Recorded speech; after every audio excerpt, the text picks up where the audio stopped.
শুভ দুপুর আমার প্রিয় বন্ধুরা, তোমরা সবাই কেমন আছো? আশা করছি সবাই খুব ভালো আছো।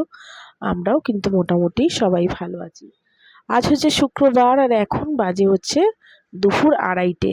আর আজকে নিয়ে চলে এসেছি শুক্রবারের মেনু। আর শুক্রবারের মেনু মানে তোমার অনেক কিছু রান্না করে ফেলেছি। আর এদিকে দুই ছেলে নেই ঘরে, দুইজনেই গেছে এক্সাম দিতে। ঘর পুরো একদম ফাঁকা। আর ছেলেরা যদি ঘরে না থাকে না বন্ধুরা, পুরো ঘরে মানে ক্যাচেম্যাচে কিন্তু আর হয় না। যখন দুজনে ঘরে থাকে না, একবার ওকে বকি আর একবার ওকে বকি, মানে দুজনে ঘরে থাকলে পরেই একদম লড়াই যুদ্ধ তো লেগেই রয়েছে। তো যাই হোক, আজকে কী কী রান্না করছি সেগুলি শেয়ার করছি। পাতলা করে করে নিয়েছিলাম একদম প্লেন ডাল, আর এটা করেছি হচ্ছে তোমার কুমড়োর বড়া।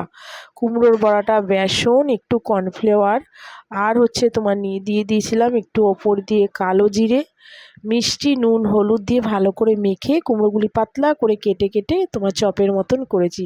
আর ছোটো ছেলে এরকম খেতে খুব ভালোবাসে, তাই ভাবলাম একটু করি। আর করেছি দেখো রিঠা মাছ, তোমাদের দাদাভাই আজকে নিয়ে এসেছিলো রিঠা মাছ। একদম রিঠা মাছগুলি বেশ বড় বড় পিসও ছিল। আর তোমার যখন রান্না করছিলাম না, খুব সুন্দর গন্ধটাও বেরাচ্ছিলো, তাই করে ফেললাম ঝাল। আর এটা করেছিলাম তোমার ছোলার ডাল, একটু নারকেল টারকেল দিয়ে, যেমন আমি নর্মাল করি একটু ছোলার ডাল করেছিলাম। তো সকালের দিকে একটু রুটি দিয়ে খেয়েছি আর রেখে দিয়েছি, রাত্রে ওরা খেয়ে, মানে রাত্রে বলতে সন্ধ্যার পরে ওদের একটু রুটি করে দেবো, ওরা খাবে। আর শাশুড়ি করেছিল এই দেখো, এটা হচ্ছে মাছের মাথা, মানে রিঠা মাছের মাথা দিয়ে আলু দিয়ে তোমার কষা কষা করে রান্না করেছিল। আমি করছিলাম, তো শাশুড়ি বলল থাক, তুমি এইগুলি এতগুলি করলে, তা আমি এটা করে নিই। তা শাশুড়ি ওটা রান্না করেছিল। আর পাতলা করে তো ডাল করেছি বললাম। আর এইটা তোমার রেখেছি হচ্ছে মাকে পাঠাবো। মা কিন্তু রিঠা মাছ খেতে খুব ভালোবাসে, তোমাদের এর আগেও জানিয়েছি। আর মাকেই তো বেশিরভাগ একটু মাছ দিই।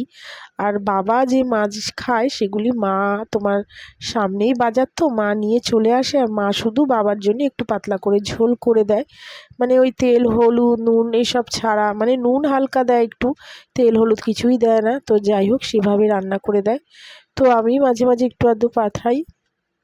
আর ভাই তো তোমার মাছ টাছ এনেই দেয়। তো কী কী রান্না করেছি সেগুলি দেখে নিলে। আর বিকালের পরে চলে গেছিলাম মাকে নিয়ে আর ছোট ছেলেকে নিয়ে ডাক্তারখানায়। দুইজনেরই একটু তোমার কানের আর নাকের প্রবলেমই ছিল, তাই ডাক্তারের কাছে নিয়ে গেছিলাম। তাহলে চলো বন্ধুরা, আজকের মতো ব্লগটা এখানেই শেষ করছি। যদি ভালো লাগে একটা সাবস্ক্রাইব করো, আমার পাশে থেকো।